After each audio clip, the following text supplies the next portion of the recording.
Tout a commencé 3 jours avant mon mariage avec Ricardo. Je me souviens de cette journée comme si c'était hier, chaque détail gravé dans ma mémoire avec une clarté cristalline. Le soleil brillait dans un ciel sans nuages, une belle journée de printemps qui ne laissait en rien présager le drame qui allait se jouer. J'étais en train de finaliser les derniers préparatifs pour notre grand jour quand mon téléphone a sonné. C'était Béatrice, ma future belle-mère. Sa voix, toujours aussi autoritaire et froide, résonnait à l'autre bout du fil. « Bonjour, ma chère, dit-elle d'un ton qui ne laissait transparaître aucune chaleur. J'aimerais que vous veniez déjeuner chez moi aujourd'hui. C'est important. » Mon cœur fit un bond. Était-ce enfin le moment où Béatrice allait m'accepter comme un membre de la famille? Depuis que Ricardo et moi avions annoncé nos fiançailles, elle avait toujours gardé ses distances, me traitant avec une politesse glaciale qui masquait à peine son désaccord avec notre union. « Bien sûr, Béatrice, répondis-je, essayant de cacher mon excitation. À quelle heure voulez-vous que je vienne? Midi précise, répliqua-t-elle sèchement avant de raccrocher sans même un au revoir. Je passai les heures suivantes à me préparer, choisissant soigneusement ma tenue, me coiffant et me maquillant avec soin. Je voulais faire bonne impression, montrer à Béatrice que j'étais digne de son fils. À 12:05, je me tenais devant la porte de sa somptueuse maison, le cœur battant. Je pris une profonde inspiration et appuyai sur la sonnette. Quelques instants plus tard, Béatrice ouvrit la porte. Elle était impeccablement vêtue d'un tailleur gris anthracite qui soulignait son statut d'avocate respectée. « Entrez, dit-elle simplement, s'effaçant pour me laisser passer. Je la suivis dans le salon, admirant malgré moi la décoration élégante et sophistiquée. Béatrice avait toujours eu un goût exquis, je devais le reconnaître. Elle me conduisit jusqu'à la salle à manger où la table était dressée pour deux. « Asseyez-vous, ordonna-t-elle plus qu'elle ne proposa. J'obéis, de plus en plus mal à l'aise. Quelque chose dans son attitude me disait que ce déjeuner n'allait pas être l'occasion de rapprochement que j'avais espéré. Béatrice disparut dans la cuisine et revint quelques minutes plus tard avec 2 assiettes. Elle posa devant moi une salade composée qui avait l'air délicieuse, mais mon appétit s'était soudainement envolé. « Mangez, dit-elle en s'asseyant en face de moi. » Nous commençâmes à manger en silence.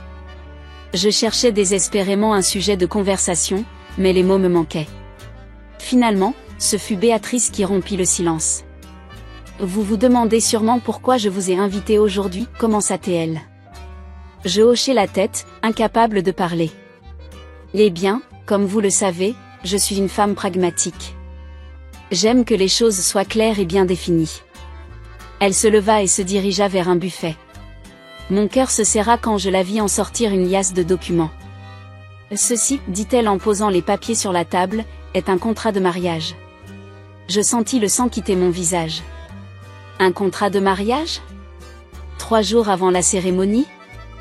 Je sais que cela peut sembler soudain, continua Béatrice, son ton devenant de plus en plus froid, mais c'est une simple formalité pour protéger le patrimoine de notre famille. » Je fixai les documents, incapable de bouger ou de parler. Béatrice poussa les papiers vers moi. « Lisez-le, ordonna-t-elle.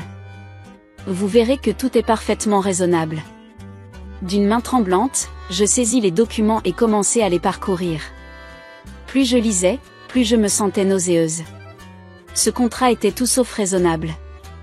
Il stipulait que tous les biens que je pourrais acquérir pendant notre mariage seraient considérés comme séparés, tandis que tout ce que Ricardo possédait serait protégé. Je ne comprends pas, balbutiai-je enfin. Pourquoi avons-nous besoin de cela? Béatrice me lança un regard glacial.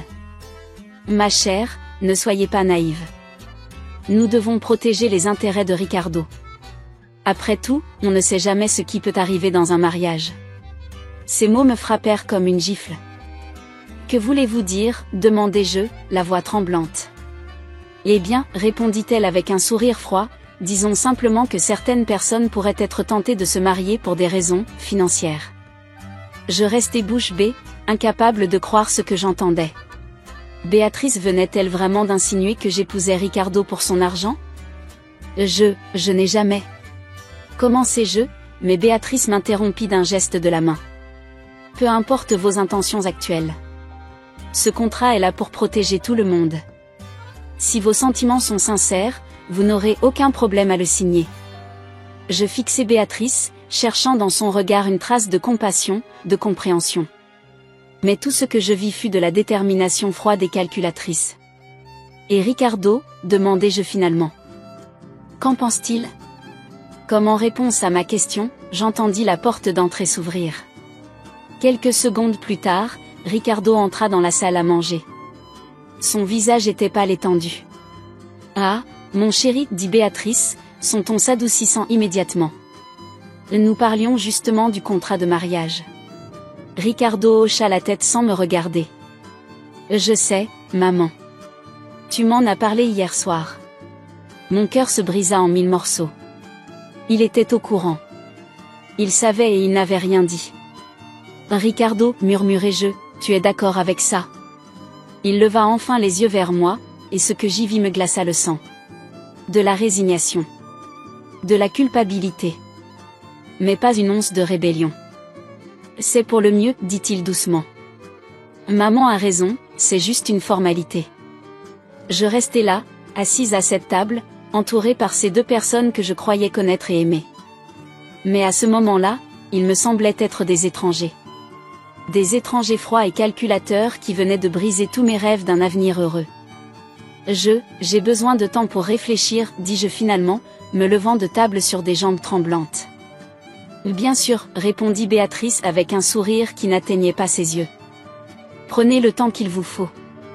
Mais n'oubliez pas, le mariage est dans 3 jours. Je quittai la maison dans un état second, les oreilles bourdonnantes, le cœur en miettes. Alors que je marchais dans la rue, incapable de retenir mes larmes, une seule pensée tournait en boucle dans ma tête, comment avais-je pu être aussi naïve? Ce jour-là, j'ai appris une leçon douloureuse sur la confiance et les apparences. Mais ce n'était que le début d'une série d'événements qui allaient changer ma vie pour toujours. Le choc de la révélation du contrat de mariage résonnait encore en moi alors que je me tenais devant le document, mes yeux parcourant frénétiquement chaque ligne. La salle à manger de Béatrice, autrefois symbole d'élégance, semblait maintenant étouffante et hostile. Le silence qui régnait était assourdissant, uniquement ponctué par le tic-tac implacable de l'horloge murale. Mes mains tremblaient légèrement lorsque je tournais la page, révélant encore plus de clauses que je n'avais jamais imaginées dans un contrat de mariage. Chaque paragraphe semblait être un coup de poignard dans mon cœur, détruisant petit à petit l'image du futur que j'avais construit avec Ricardo. Je ne comprends pas, murmurai-je, ma voix à peine audible. Pourquoi tout ceci est-il nécessaire? Béatrice, assise en face de moi, son visage un masque d'impassibilité, croisa les bras sur sa poitrine. Ma chère, commença-t-elle, sa voix dégoulinante de condescendance, dans le monde des affaires et du droit, nous apprenons à nous protéger. Ce contrat n'est qu'une simple précaution. Je levai les yeux vers elle, sentant une vague de colère monter en moi. Une précaution contre quoi, exactement? Contre moi? Un sourire froid étira ses lèvres. Et disons simplement que nous devons penser à l'avenir de Ricardo et au patrimoine familial. Ces mots me frappèrent comme une gifle. Je jetai un coup d'œil à Ricardo, espérant y trouver un soutien, une objection, n'importe quoi. Mais il restait là, silencieux, les yeux baissés, comme s'il voulait disparaître. Ricardo, appelai-je doucement, tu es d'accord avec tout ça? Il leva enfin les yeux, son regard croisant le mien. Ce que j'y vis me brisa le cœur. Il y avait de la culpabilité, de la honte, mais aussi une résignation qui me fit froid dans le dos. C'est pour le mieux, marmonna-t-il. Maman sait ce qu'elle fait. Je sentis des larmes me monter aux yeux. Comment en étions-nous arrivés là? Comment l'homme que j'aimais, celui avec qui je voulais partager ma vie, pouvait-il rester passif face à cette situation? Je vois, dis-je, ma voix tremblante de colère et de déception. Alors, selon ce contrat, tout ce que je gagnerai pendant notre mariage sera considéré comme séparé, c'est bien ça? Béatrice hocha la tête, son expression impassible. C'est correct. C'est une mesure de protection standard. Une protection standard, répétai-je, incrédule. Et qu'en est-il des biens de Ricardo? Pourquoi sont-ils tous protégés, comme vous dites? Ricardo a un héritage familial à préserver, répondit Béatrice d'un ton sec. Nous devons nous assurer que cet héritage reste dans la famille, quoi qu'il arrive. Je sentis mon sang bouillir dans mes veines. Quoi qu'il arrive, vous insinuez que je pourrais essayer de m'emparer de cet héritage? Béatrice eut un petit rire sans joie. Ma chère, dans ma profession, j'ai vu des choses que vous n'imaginez même pas. Des mariages qui semblaient parfaits se terminer en bataille juridique acharnée. Ce contrat n'est là que pour éviter ce genre de désagrément. Je me tournai vers Ricardo, cherchant désespérément une réaction de sa part. Et toi, tu penses aussi que je suis capable de ça? Que je suis avec toi pour ton argent? Ricardo semblait déchiré, son regard allant de sa mère à moi. Non, bien sûr que non, dit-il faiblement. C'est juste une précaution, comme dit maman. Une précaution, répétai-je, le mot me laissant un goût amer dans la bouche. Et notre amour? Notre confiance mutuelle? Ça ne compte pas? Béatrice intervint avant que Ricardo ne puisse répondre. L'amour est une chose merveilleuse, dit-elle d'un ton condescendant, mais il ne paie pas les factures et ne protège pas un patrimoine. Ce contrat est là pour s'assurer que, quoi qu'il arrive, les intérêts de chacun soient préservés. Je sentis une vague de nausée me submerger. Comment avais-je pu être aussi aveugle? Comment n'avais-je pas vu venir cela? Et si je refuse de signer, demandai-je, ma voix à peine plus qu'un murmure. Le visage de Béatrice se durcit. Eh bien, dans ce cas, je crains que nous ayons un problème. Ricardo ne peut pas se permettre de se marier sans cette protection en place. Je me tournai vers Ricardo, les larmes coulant librement sur mes joues maintenant. C'est vrai? Tu ne m'épouserais pas sans ce contrat? Ricardo semblait pris au piège, son regard allant de sa mère à moi. Je ne sais pas, balbutia-t-il. C'est compliqué. Compliqué, répétai-je, ma voix se brisant. Qu'y a-t-il de compliqué dans le fait de choisir entre l'amour et l'argent? Béatrice laissa échapper un soupir exaspéré. Voyons, ne soyez pas si mélodramatique. Ce n'est pas une question d'amour contre l'argent. C'est une question de bon sens et de responsabilité. Je me levai brusquement, incapable de supporter cette conversation une seconde de plus. Je crois que j'ai besoin d'air, dis-je, ma voix tremblante. Prenez votre temps, dit Béatrice, son ton faussement compatissant. Mais n'oubliez pas, le mariage est dans 3 jours. Nous avons besoin d'une réponse rapidement. Je sortis en trompe de la maison, l'air frais de l'extérieur me frappant le visage comme une gifle. Je marchais sans but dans les rues, mes pensées tourbillonnant dans ma tête. Comment en étions-nous arrivés là? Comment le jour qui était censé être le plus heureux de ma vie s'était-il transformé en ce cauchemar? Les heures passèrent, et je me retrouvai dans un petit parc, assise sur un banc, regardant le soleil se coucher. Mon téléphone vibra plusieurs fois, mais je l'ignorais. Je n'étais pas prête à faire face à Ricardo ou à qui que ce soit d'autre. Alors que les ombres s'allongeaient, je repensais à tous les moments que Ricardo et moi avions partagés. Notre première rencontre, notre premier rendez-vous, la demande en mariage. Tout cela semblait maintenant terni par l'ombre de ce contrat et de la méfiance qu'il représentait. Ce n'est que tard dans la nuit que je rentrai chez moi. Ricardo m'attendait, assis sur les marches de notre appartement. Il se leva dès qu'il me vit, son visage marqué par l'inquiétude et la culpabilité. « Je suis désolé, dit-il doucement alors que j'approchais. Je ne savais pas comment te le dire. » Je le regardais, sentant un mélange de colère et de tristesse m'envahir. « Depuis quand le sais-tu » demandai-je. Il baissa les yeux. Ma mère m'en a parlé il y a 1 semaine. 1 semaine. Il avait gardé ce secret pendant 1 semaine entière. Et tu n'as pas pensé à m'en parler?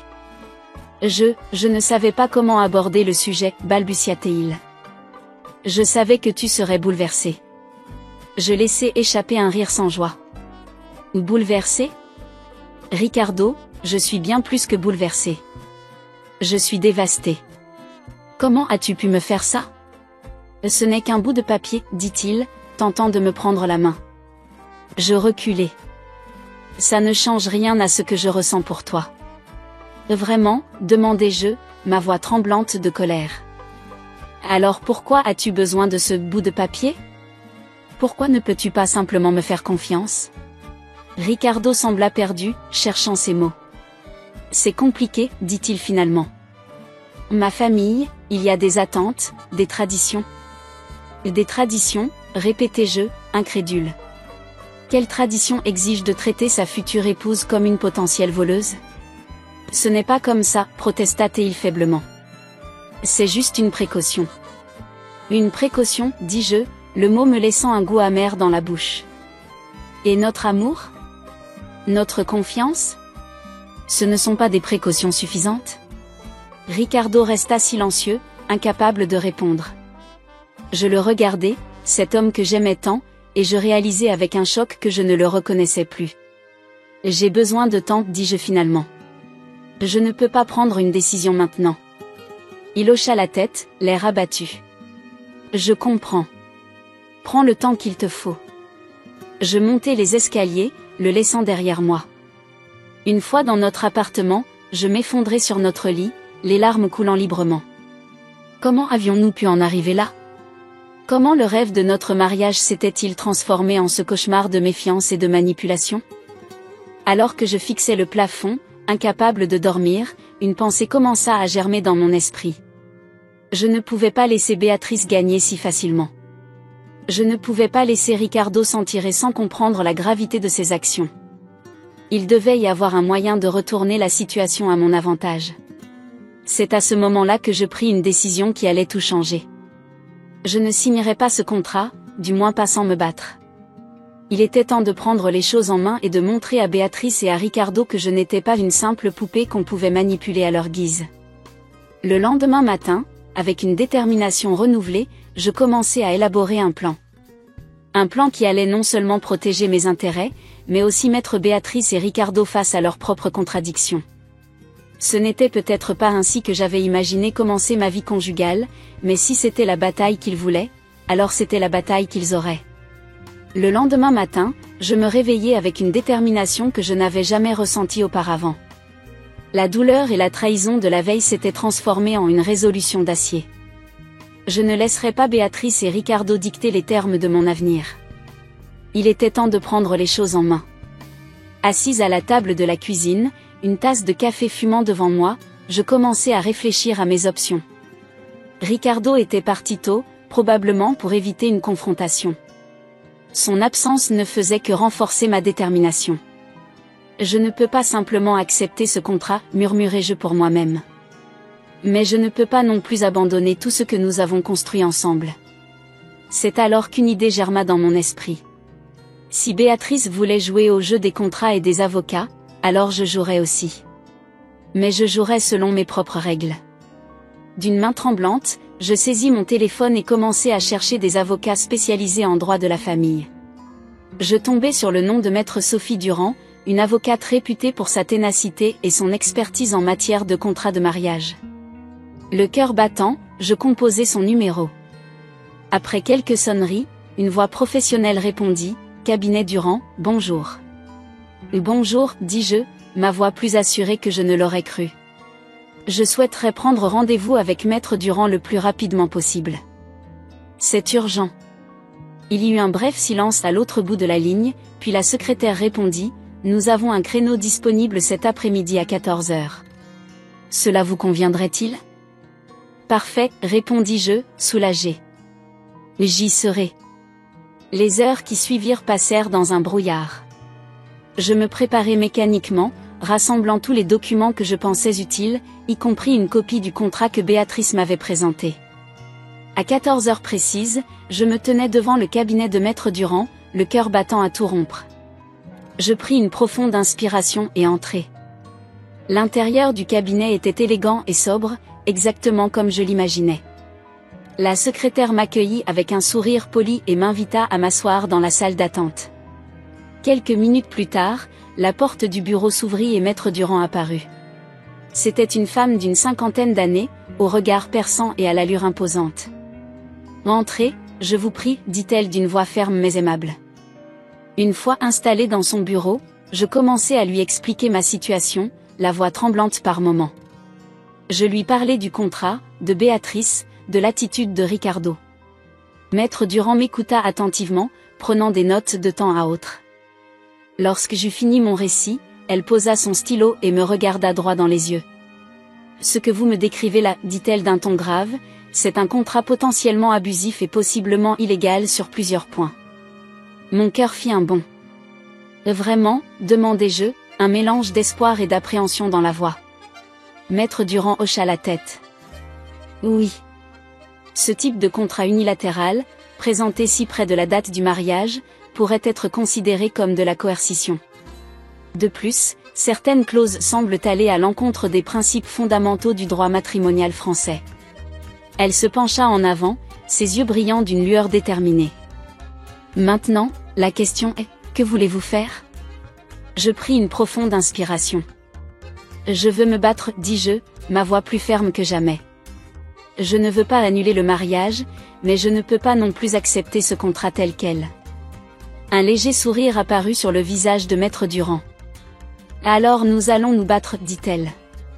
Voici ce que je vous propose, nous allons préparer notre propre version du contrat, une version équitable qui protège vos intérêts autant que ceux de votre futur mari. Pendant les heures qui suivirent, nous travaillâmes d'arrache-pied sur ce nouveau contrat. Maître Durand m'expliqua chaque clause, chaque terme juridique, s'assurant que je comprenais parfaitement ce que nous faisions. Ce contrat, expliqua-t-elle, non seulement protège vos intérêts, mais il met également en évidence les irrégularités du contrat original. Si votre belle-mère veut jouer dur, nous pouvons utiliser cela comme levier de négociation. Alors que le soleil commençait à se coucher, nous avions finalisé notre version du contrat. Je me sentais épuisée, mais aussi étrangement exaltée. Pour la première fois depuis que toute cette histoire avait commencé, je sentais que j'avais repris le contrôle. Maintenant, dit Maître Durand alors que nous nous préparions à partir, il est crucial que vous gardiez cela secret jusqu'au dernier moment. L'effet de surprise sera notre meilleur allié. Je hochai la tête, comprenant l'importance de la discrétion. Merci, dis-je, la gorge serrée par l'émotion. Je ne sais pas comment vous remercier. Maître Durand me sourit. Battez-vous pour ce qui est juste. C'est tout le remerciement dont j'ai besoin. Les jours suivants furent un exercice d'équilibriste. Je devais feindre la résignation face à Ricardo et Béatrice, tout en préparant ma contre-attaque en secret. Chaque fois que Ricardo essayait d'aborder le sujet du contrat, je détournais habilement la conversation, prétextant être trop occupé avec les préparatifs du mariage. La veille de la cérémonie, Béatrice m'appela. Sa voix était tendue lorsqu'elle demanda « Avez-vous pris une décision concernant le contrat ?» Je pris une profonde inspiration, me rappelant les conseils de Maître Durand. J'y ai beaucoup réfléchi, dis-je d'une voix calme. Nous en parlerons demain, juste avant la cérémonie. Je pense que c'est mieux ainsi. Il y eut un silence à l'autre bout de la ligne. Je pouvais presque sentir la surprise de Béatrice face à mon calme apparent. Très bien, dit-elle finalement. Demain matin, alors. Cette nuit-là, je dormis à peine. Mon esprit tournait en boucle, rejouant tous les scénarios possibles pour le lendemain. Que arriverait-il si Béatrice refusait catégoriquement notre contre-proposition? Et si Ricardo se rangeait du côté de sa mère? Étais-je prête à annuler le mariage si les choses tournaient mal? Au petit matin, je me levai, déterminée mais nerveuse. Je me préparais méticuleusement, comme si c'était vraiment le jour de mon mariage. Dans un sens, c'était un jour tout aussi important. C'était le jour où je me battrais non seulement pour mon avenir, mais aussi pour ma dignité. J'arrivai à l'église 1 heure avant le début prévu de la cérémonie. Comme convenu avec Maître Durand, j'avais demandé à Ricardo et Béatrice de me rejoindre dans une petite salle attenante à l'église. Lorsqu'ils entrèrent, je pus voir la surprise sur leur visage. Ils s'attendaient probablement à me voir nerveuse, peut-être même en larmes. Au lieu de cela, j'étais calme et composée, assise derrière une petite table sur laquelle reposait une enveloppe. « Qu'est-ce que c'est que ça ?» demanda Béatrice, son ton trahissant une pointe d'inquiétude. Je pris une profonde inspiration. C'était le moment de vérité. « C'est ma réponse à votre contrat, dis-je d'une voix ferme. Ou plutôt, c'est notre contre-proposition. » Je sortis les documents de l'enveloppe et les posai sur la table. Ricardo et Béatrice échangèrent un regard confus. J'ai consulté mon propre avocat, expliquai-je.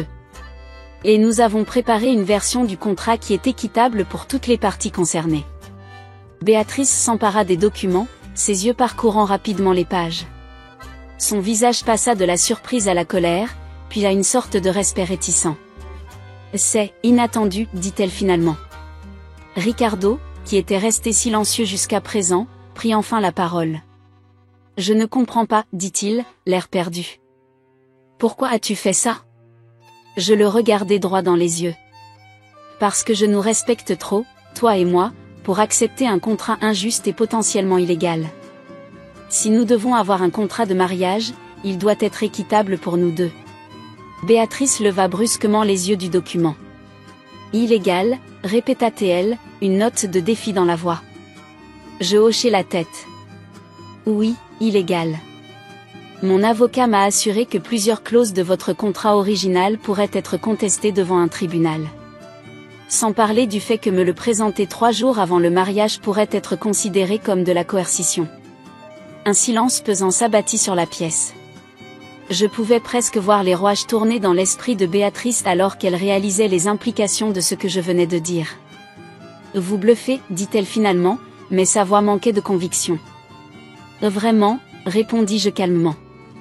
Êtes-vous prête à risquer votre réputation et celle de votre cabinet sur ce pari ?» Ricardo intervint, l'air de plus en plus mal à l'aise. « Maman, peut-être devrions-nous. » Mais Béatrice l'interrompit d'un geste de la main. Elle me fixa du regard pendant ce qui sembla être une éternité. Puis, lentement, un sourire se dessina sur ses lèvres. « Bien joué, dit-elle finalement. Je dois admettre que je vous ai sous-estimé. » Je sentis un poids énorme se lever de mes épaules. Ce n'était pas exactement une capitulation, mais c'était un début. « Alors, dis-je, que faisons-nous maintenant ?» Béatrice jeta un coup d'œil à l'horloge murale. Nous avons une cérémonie de mariage dans moins d'1 heure. Je suggère que nous mettions cela de côté pour le moment et que nous en reparlions après la lune de miel. Je hochai la tête, soulagé. Ça me semble raisonnable. Ricardo, qui était resté silencieux pendant tout ce temps, s'approcha de moi. Je suis désolé, dit-il doucement. J'aurais dû te faire confiance dès le début. Je le regardai, sentant un mélange d'amour et de tristesse. Oui, tu aurais dû, dis-je. Mais nous avons encore beaucoup à apprendre l'un de l'autre. Et nous aurons toute une vie pour le faire.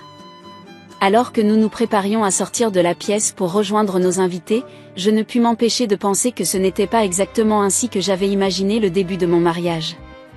Mais d'une certaine manière, cela semblait approprié. Nous avions surmonté notre première grande épreuve ensemble, et bien que le chemin ait été difficile, nous en ressortions plus forts. Tandis que les cloches de l'église commençaient à sonner, annonçant le début de la cérémonie, je réalisais que ce jour marquait non seulement le début de notre mariage, mais aussi le début d'une nouvelle dynamique dans notre famille. Une dynamique où je n'étais pas simplement la femme de Ricardo ou la belle-fille de Béatrice, mais une partenaire égale, capable de défendre ses intérêts et de se battre pour ce qui est juste. Et avec cette pensée réconfortante, je pris une profonde inspiration et me préparai à marcher vers l'autel, vers mon futur mari, et vers un avenir que j'avais contribué à façonner. Le jour tant attendu était enfin arrivé. Le soleil se levait à peine, baignant l'église d'une douce lumière dorée. J'étais déjà réveillé depuis des heures, mon esprit en ébullition, répétant encore et encore le plan que j'avais minutieusement élaboré. Dans la petite pièce attenante à l'église où je me préparais, je jetai un dernier coup d'œil à mon reflet dans le miroir. Ma robe de mariée, d'un blanc immaculé, contrastait étrangement avec le tumulte qui agitait mon cœur. Je pris une profonde inspiration, tentant de calmer mes nerfs à vif. « Tu peux le faire, murmurai-je à mon reflet. Tu dois le faire. » Un coup discret à la porte me fit sursauter. C'était mademoiselle d'honneur, Lucie. « C'est l'heure, dit-elle doucement. Es-tu prête ? » Je hochai la tête, incapable de prononcer un mot. Lucie me regarda avec inquiétude. « Tout va bien se passer, assura-t-elle en me serrant brièvement dans ses bras. Si seulement elle savait, pensai-je. Si seulement elle savait ce qui allait se jouer dans les prochaines minutes. Je sortis de la pièce, le dossier contenant mon contre-contrat fermement serré contre ma poitrine. Dans le couloir, je croisai le regard de Maître Durand, mon avocate, qui m'attendait discrètement. Elle me fit un signe de tête encourageant. « Prenant une dernière inspiration profonde, je me dirigeai vers la petite salle où j'avais demandé à Ricardo et Béatrice de me rejoindre. Mon cœur battait si fort que j'avais l'impression que tout le monde pouvait l'entendre. Lorsque j'ouvris la porte, je les vis tous les deux, figés dans une conversation tendue qui s'interrompit brusquement à mon entrée. Béatrice, impeccable dans son tailleur gris perle, me lança un regard acéré. Ricardo, quant à lui, semblait pâle et nerveux dans son costume de mariée. « Ah, vous voilà enfin, dit Béatrice d'un ton sec. J'espère que nous allons pouvoir régler rapidement cette formalité. La cérémonie commence dans moins d'1 heure. » Je sentis une vague de colère monter en moi à l'entente du mot « formalité ».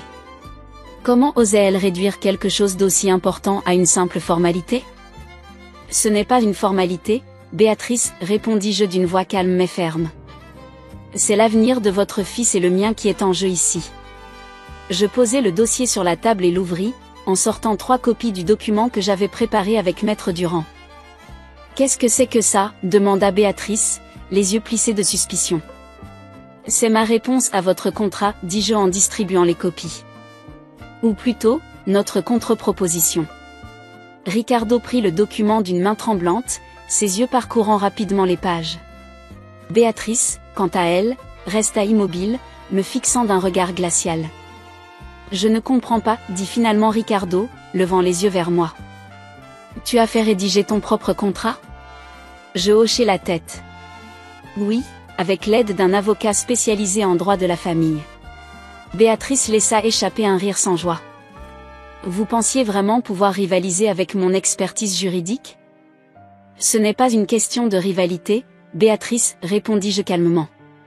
C'est une question d'équité. Je me tournai vers Ricardo, cherchant son regard. J'ai fait analyser le contrat que ta mère nous a présenté. Il contient plusieurs clauses qui sont non seulement injustes, mais potentiellement illégales. Les yeux de Ricardo s'écarquillèrent de surprise. Illégal, répéta-t-il, jetant un coup d'œil inquiet à sa mère. Béatrice se redressa, son visage se durcissant. C'est ridicule. Ce contrat a été rédigé par les meilleurs avocats de mon cabinet. Peut-être, concédai-je, mais il a été présenté de manière coercitive, à peine quelques jours avant le mariage. De plus, certaines clauses vont à l'encontre des principes fondamentaux du droit matrimonial français. Je vis une lueur d'inquiétude traverser le regard de Béatrice. Elle savait que j'avais raison, même si elle ne l'admettrait jamais ouvertement. « Que proposez-vous exactement ?» demanda-t-elle d'un ton froid. Je pris une profonde inspiration. C'était le moment de vérité. Ce document, dis-je en désignant les copies sur la table, est un contrat équitable qui protège les intérêts de Ricardo et les miens de manière égale. Il prend en compte nos situations respectives et nos contributions futures au mariage. Ricardo commença à lire plus attentivement le document, son front se plissant de concentration. Béatrice, quant à elle, restait immobile, son regard allant de moi au contrat. « Et si nous refusons ?» demanda-t-elle finalement. Je sentis mon cœur se serrer. C'était la question que je redoutais le plus, mais à laquelle j'étais préparée. Dans ce cas, dis-je doucement, je serai contrainte d'annuler le mariage. Un silence de plomb tomba sur la pièce. Ricardo leva brusquement les yeux du document, l'air choqué. « Tu ne peux pas être sérieuse, dit-il d'une voix tremblante. » Je le regardai droit dans les yeux, sentant les larmes me monter aux yeux. « Je suis désolée, Ricardo. Je t'aime, mais je ne peux pas commencer notre vie ensemble sur une base aussi inégale et injuste. » Béatrice se leva brusquement, sa chaise raclant bruyamment le sol. « C'est du chantage » s'exclama-t-elle. « Non, Béatrice, répondis-je calmement. C'est de l'autopréservation. Et c'est exactement ce que vous essayez de faire avec votre contrat initial. » Ricardo semblait déchiré, son regard allant de sa mère à moi. Je pouvais voir la lutte intérieure qui se jouait en lui. « Ricardo, dis-je doucement, je sais que c'est difficile. Mais pense à notre avenir. Veux-tu vraiment commencer notre mariage avec un contrat qui me traite comme une menace potentielle plutôt que comme ta partenaire ?» Il baissa les yeux vers le document, le feuilletant à nouveau. « Ce contrat, dit-il lentement, il semble juste. » Béatrice se tourna brusquement vers son fils. « Ricardo, Tu ne peux pas sérieusement envisager cela. Mais quelque chose avait changé dans l'expression de Ricardo. Pour la première fois depuis que toute cette histoire de contrat avait commencé, je vis une lueur de détermination dans ses yeux. Maman, dit-il d'une voix ferme, je pense qu'elle a raison. Ce contrat est équitable pour nous deux. Béatrice le regarda, bouche bée. Tu ne peux pas être sérieux, dit-elle, incrédule. Ricardo se leva, se plaçant à mes côtés. Je le suis, dit-il. J'ai laissé cette situation aller trop loin. J'aurais dû prendre position plus tôt. Il se tourna vers moi, prenant mes mains dans les siennes. Je suis désolé, dit-il doucement. J'aurais dû te faire confiance dès le début. Je sentis les larmes me monter aux yeux, mais cette fois-ci, c'étaient des larmes de soulagement et de joie. Béatrice nous regardait, son visage passant de la colère à la résignation. Elle savait qu'elle avait perdu cette bataille. Très bien, dit-elle finalement. Si c'est ce que vous voulez tous les deux. Elle s'approcha de la table et, d'un geste brusque, saisit un stylo. Pendant un moment, je retins mon souffle, craignant qu'elle ne déchire le contrat. Mais à ma grande surprise, elle commença à le lire attentivement. Après ce qui sembla être une éternité, elle leva les yeux vers nous. Ce contrat, dit-elle lentement, est bien rédigé. Je dois admettre que votre avocat a fait du bon travail. Je laissai échapper un soupir de soulagement. C'était probablement le plus proche d'un compliment que je recevrais jamais de Béatrice. Cependant, continua-t-elle, j'aimerais y apporter quelques modifications mineures. Si vous êtes d'accord, bien sûr. Je regardai Ricardo, qui hocha la tête. Ça me semble raisonnable, dis-je. Pendant la demi-heure suivante, nous discutâmes des détails du contrat.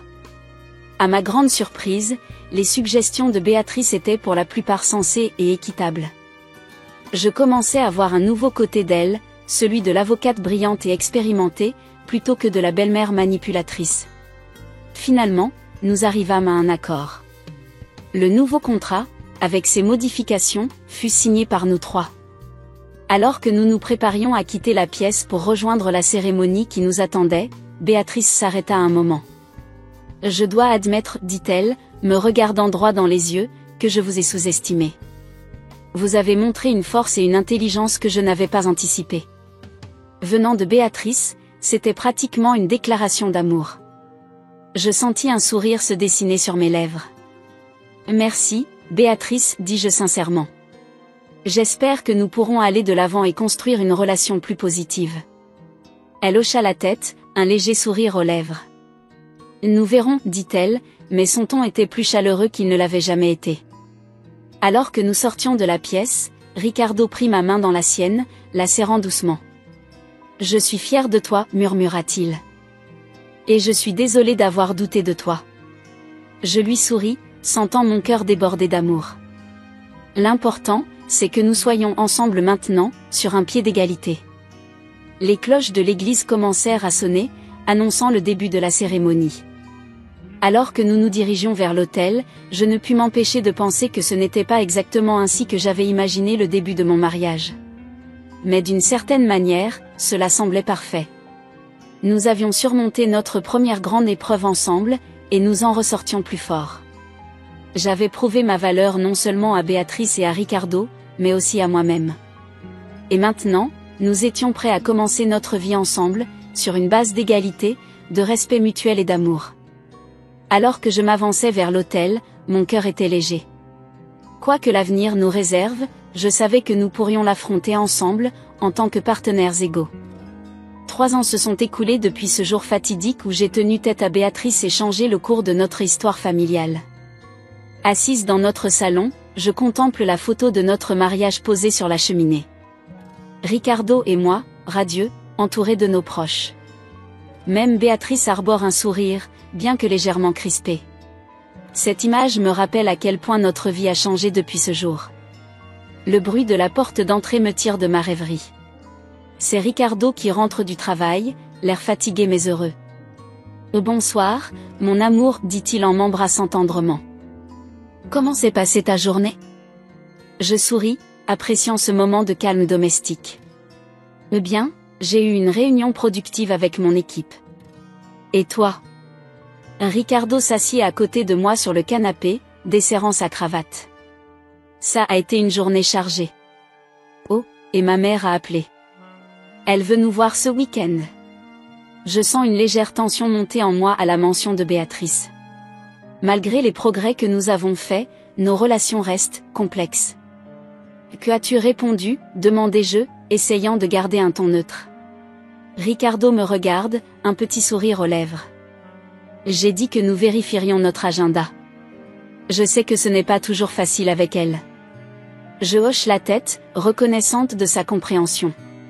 C'est l'un des nombreux changements positifs depuis notre mariage. Ricardo a appris à établir des limites avec sa mère et à me soutenir. Nous pourrions y aller, dis-je finalement. Après tout, elle fait des efforts. Et c'était vrai.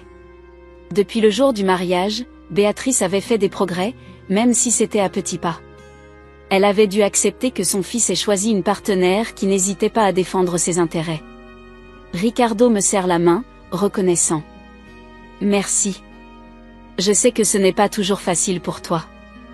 Nous restons assis en silence pendant un moment, chacun perdu dans ses pensées. Je repense aux 3 dernières années, à tout ce que nous avons traversé. Après le mariage, Béatrice avait gardé ses distances pendant quelques mois. Je pense qu'elle avait besoin de temps pour digérer ce qui s'était passé, pour accepter que son fils ait choisi de me soutenir plutôt que de se plier à ses exigences. La première fois qu'elle nous avait invités à dîner, l'atmosphère était tendue. Je me souviens encore de son regard scrutateur, comme si elle cherchait le moindre signe que notre mariage battait de l'aile. Alors, avait-elle dit d'un ton faussement désinvolte, comment se passe la vie de couple? J'avais échangé un regard avec Ricardo avant de répondre. Très bien, Béatrice. Nous sommes heureux. Elle avait hoché la tête, un sourire forcé aux lèvres. J'en suis ravie. J'espère que vous n'avez pas eu à utiliser ce fameux contrat. Je m'étais raidi à ces mots, mais Ricardo était intervenu rapidement. Maman, nous t'avons déjà dit que ce contrat n'était qu'une précaution. Notre mariage est basé sur la confiance et le respect mutuel. Béatrice avait eu l'air surprise par la fermeté du ton de son fils. C'était peut-être la première fois qu'elle réalisait vraiment que la dynamique avait changé. Au fil des mois, nos relations s'étaient lentement améliorées. Béatrice avait commencé à me voir non plus comme une menace, mais comme quelqu'un qui rendait son fils heureux. Elle avait même commencé à me demander conseil sur certaines questions juridiques, reconnaissant mon expertise. Un jour, alors que nous prenions un café ensemble, une habitude que nous avions développée, à ma grande surprise, elle m'avait regardé avec une expression étrange. Vous savez, avait-elle dit, je dois admettre que je me suis trompée sur vous. J'avais failli m'étouffer avec mon café. Pardon? Béatrice avait souri, un vrai sourire cette fois. Vous avez prouvé que vous étiez non seulement intelligente et déterminée, mais aussi profondément attachée à mon fils. Je suis contente qu'il vous ait choisi. Ces mots avaient marqué un tournant dans notre relation. Bien sûr, nous avions encore nos désaccords, nos moments de tension.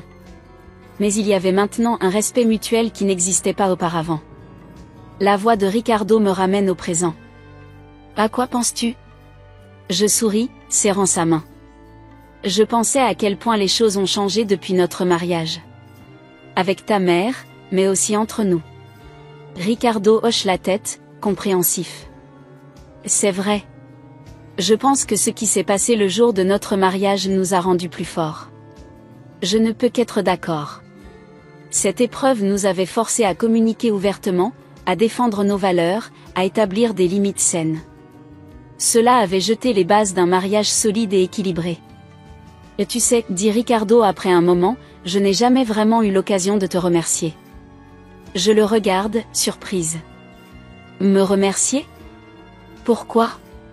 Il prend une profonde inspiration. Pour m'avoir ouvert les yeux.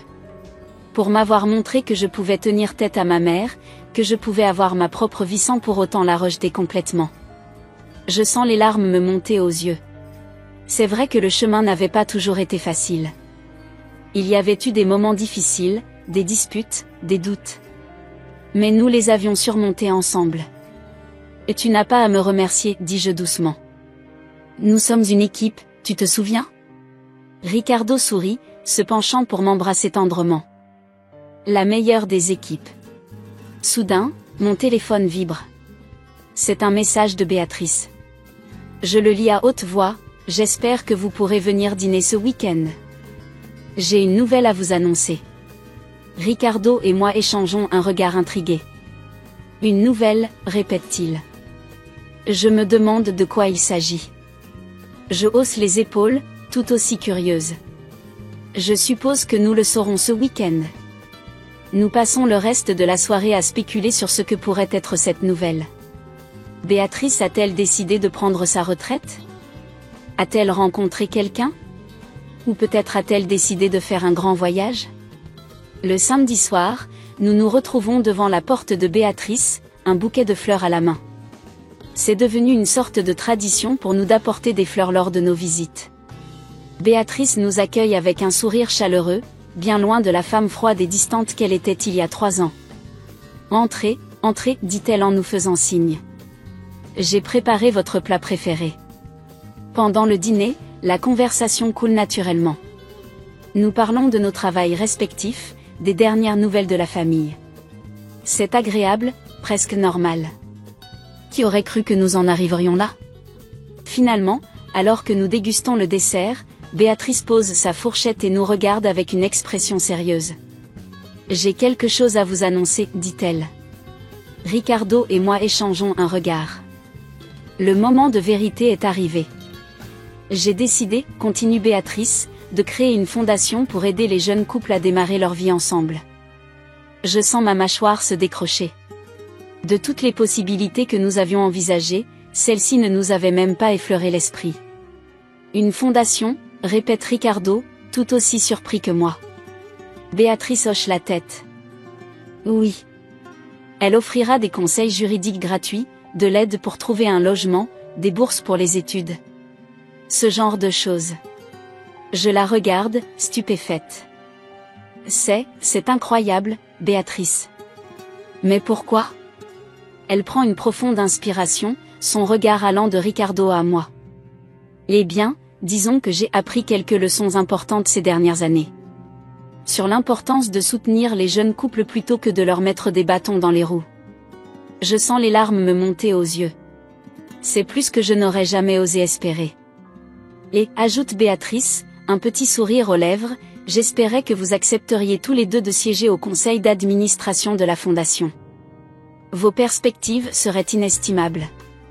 Ricardo et moi échangeons un regard, à la fois surpris et ému.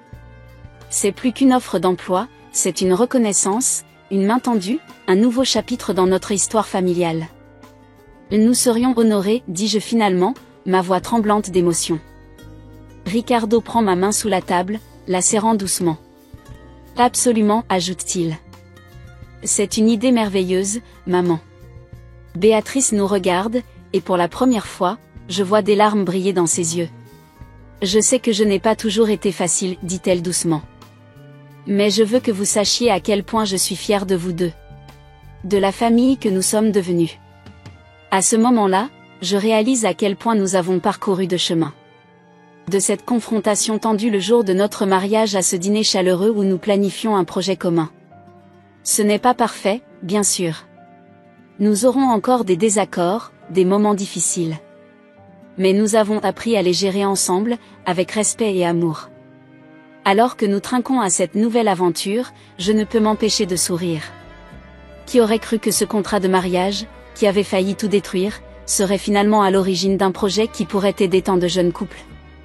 C'est une leçon que je n'oublierai jamais, même dans les moments les plus sombres, il y a toujours de l'espoir. Avec de la persévérance, de l'honnêteté et de l'amour, on peut transformer les plus grands défis en opportunités de croissance et de rapprochement. Alors que nous quittons la maison de Béatrice ce soir-là, main dans la main avec Ricardo, je me sens rempli d'espoir et d'excitation pour l'avenir. Notre histoire n'est pas parfaite, mais elle est la nôtre. Et chaque jour, nous continuons à l'écrire ensemble, en famille.